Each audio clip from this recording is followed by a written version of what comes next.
Olá! Começa agora mais uma edição do Papo.com. O que você faz para economizar água? Em 2015, uma grave crise hídrica quase levou a cidade da Grande São Paulo ao colapso. Os níveis de reservatórios do Sistema Cantareira, que atende 6 milhões e 500 mil pessoas, chegou a operar com 5,1% de sua capacidade. Atualmente, este número subiu para algo em torno de 20%.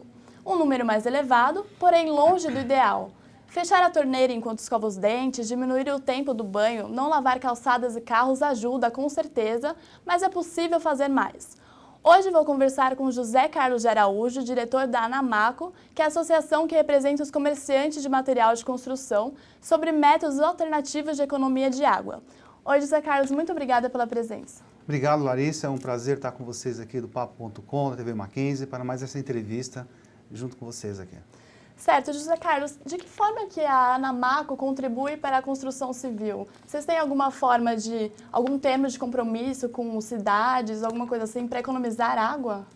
A Anamaco, ela, dentro da sua representatividade que tem no setor de varejo de material de construção, são 148 mil lojas em todo o Brasil, nós temos aí iniciando um grande programa de uso racional da água, né, em razão da crise hídrica em todo o Brasil.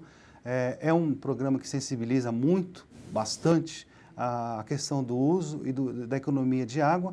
E a gente tem aí agora, no ano passado, nós começamos um programa unindo algumas prefeituras, por exemplo, a Prefeitura de Atibaia, no qual conseguimos, através de um programa entre a Anamaco, a Prefeitura, os fabricantes de material de construção, iniciar uma grande comunicação na comunidade de Atibaia, promovendo, né, nas casas a troca das bacias sanitárias, né, bacias antigas que consomem 18 a 20 litros, reduzindo essa troca para 6 litros de consumo de água, que representa aí a economia de 1/3, em razão dois fatores, da própria água que está escassa no estado de São Paulo e também pelo alto elevado preço da tarifa de água que vem subindo nos últimos meses. Certo. E além da troca das bacias sanitárias, existe algum outro meio de tornar uma casa mais sustentável? Sim. Quando você fala em casa sustentável, isso passa hoje pelo fator econômico também. O custo da água e o custo da energia são dois fatores importantes dentro da casa, né? E o consumidor que busca essa economia já começa a sentir no bolso que precisa economizar tanto na energia como na água.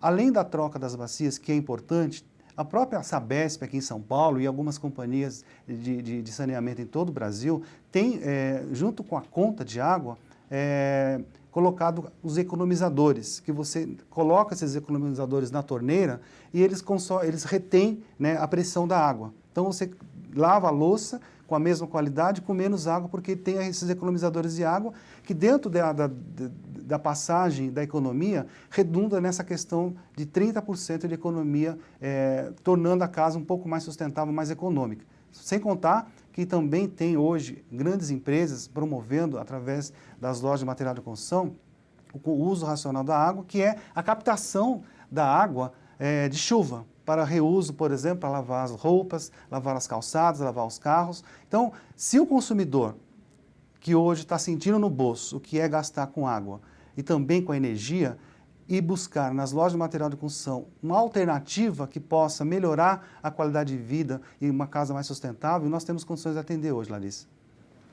Nossa equipe foi à Avenida Paulista, aqui na cidade de São Paulo, para conversar com as pessoas e ver o quanto elas sabem sobre isso. Veja na matéria de William Amaral. Já faz mais de um ano, desde que o volume útil do Sistema Cantareira se esgotou. Isso fez com que os quase 9 milhões de habitantes da Grande São Paulo buscassem alternativas para economizar água.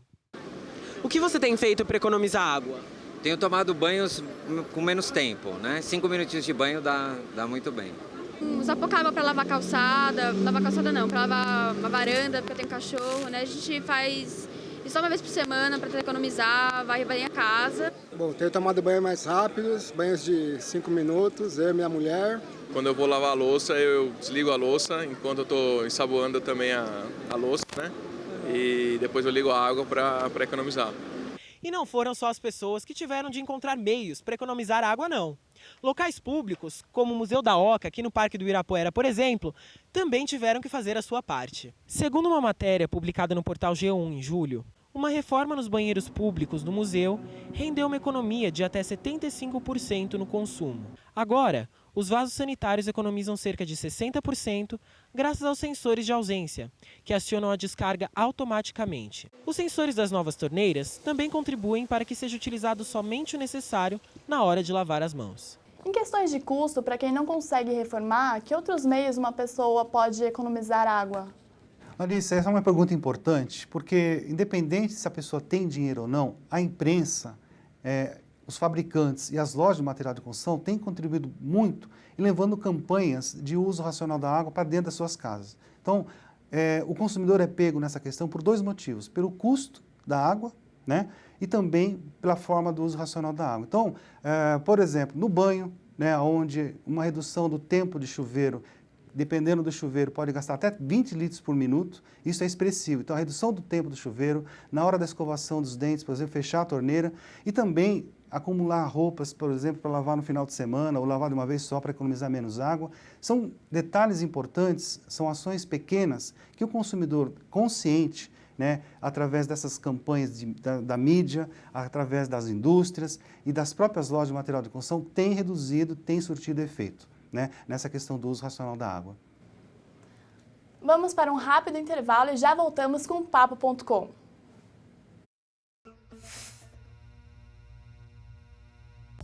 Amplie seus conhecimentos. Faça pós-graduação no Mackenzie.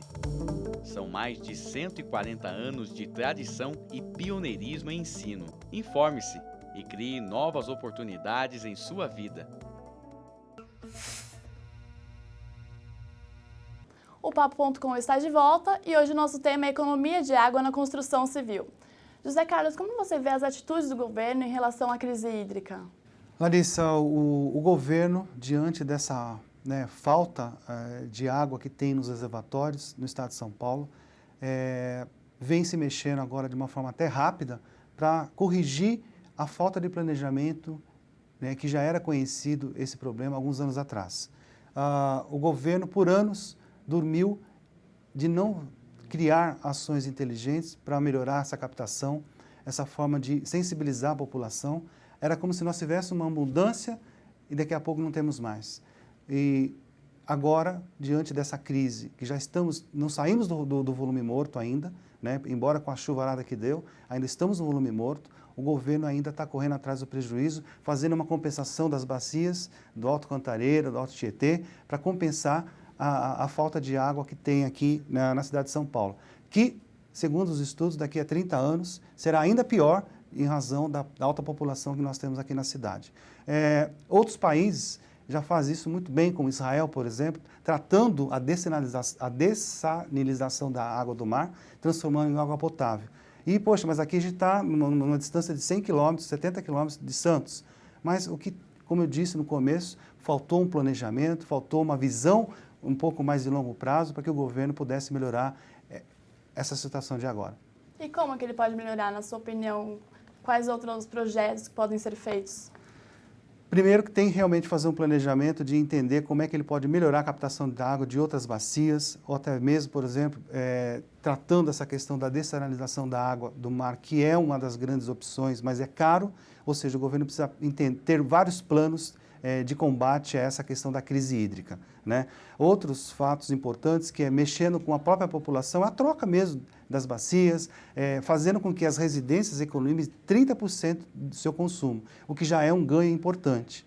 Então, eu diria que não tem uma única receita. São várias ações que o governo vai ter que se mexer para que possa sensibilizar a população e que ele, através de um planejamento, que tenha planos muito bem estruturados, com custos e que realmente seja palatável para aplicar nessa questão da administração da crise hídrica no estado de São Paulo, que não é uma crise hídrica agora, nós não estamos numa corrida de 100 metros, nós estamos numa maratona, essa maratona precisa ser tratada com carinho. Como eu disse, a 30 anos o problema será ainda maior.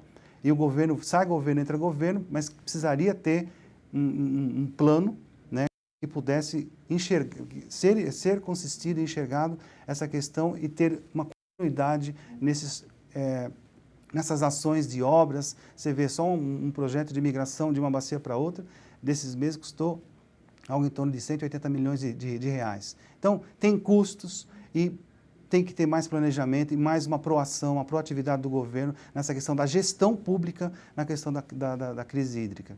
Em relação às bacias sanitárias, pela troca, quanto custa em média fazer uma troca dessa? Uma troca de uma bacia simples hoje, o consumidor gastaria em torno de 150 a 200 reais, não é tão caro, né? Já incluindo, uma bacia custa em torno de 70 a 80 reais, mais 70 na mão de obra. Então, dá para encaixar no orçamento essa questão do custo, mais os economizadores. Então, e detalhe, né, quando você traz essa questão da troca da bacia, você faz um plano dentro da casa de redução do custo de água, esse investimento, vamos dizer que o consumidor gasta 300, 400 reais, ele se paga ao longo dos meses. Né? Em 8 meses, 10 meses, o que ele já economizou de água praticamente cobriu o investimento na hora da troca das bacias, né? Na colocando dos economizadores, ou até troca de alguns chuveiros. Né? Tem muitos chuveiros antigos nos apartamentos, a tecnologia está tão grande, tem iPhone 7, iPhone 6, e o chuveiro está gastando muita água, a geladeira não se troca, enfim,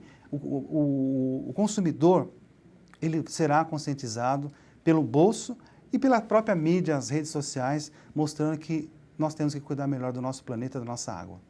E tem mais alguma cidade em vista para vocês fazerem esse termo de compromisso também, de troca em prédios públicos, por exemplo? Nós tivemos em reunião com o governo do Estado de São Paulo, eu estive junto com o presidente da ANAMACO, com o Geraldo Alckmin, mostrando que não só as residências, mas as próprias escolas, os órgãos públicos do governo do Estado de São Paulo, gastam muita água todo mês com bacias antigas, com falta de manutenção no sistema hidráulico desses prédios importantes. O programa que nós temos para 2016 é escolher algumas grandes escolas do governo do estado, que está já inserido no plano de troca das bacias, de instalação de economizadores, para que a gente possa, através de uma ação do governo prática nas escolas, em alguns hospitais, em algumas creches, promover essa redução e a conscientização dos alunos e da população que milita nessas regiões onde vai ser inserido o programa. Então, como eu disse, é uma maratona e a gente começa a criar laboratórios, né, de conhecimento e de sensibilização de uma forma prática, porque economiza, e efetiva, porque sensibiliza o consumidor. E vocês têm alguma cartilha de economia de água, alguma coisa para conscientizar mesmo na ANAMACO? No site da ANAMACO nós temos já algumas dicas importantes promovidas por algumas marcas, né? Nós estamos criando o nosso plano de uso racional da água também, então nós temos informações que possam direcionar os parceiros, os consumidores, nessa questão de entender e resolver o problema do uso racional da água, sem depender de algum técnico desse tipo. Independente dos níveis de água nos reservatórios, é preciso preservar este bem comum e sempre buscar formas de contribuir positivamente. Trocar bacias sanitárias e torneiras, utilizar água de reuso para limpeza de áreas comuns em casas e prédios são soluções que podemos trabalhar. Obrigada, José Carlos, pela presença. É um prazer estar com vocês aqui do Papo.com, aqui na TV Mackenzie, né? Tenho um carinho pela Mackenzie, né? E falar sobre esse importante cenário da crise, da falta de água que nós estamos vivendo, já vivemos e ainda teremos que conviver com esse problema por alguns anos. Então, é muito válido essa matéria com vocês, parabéns pela iniciativa, espero estar aqui numa outra oportunidade. Obrigado, pessoal. O Papo.com fica por aqui. Até a próxima.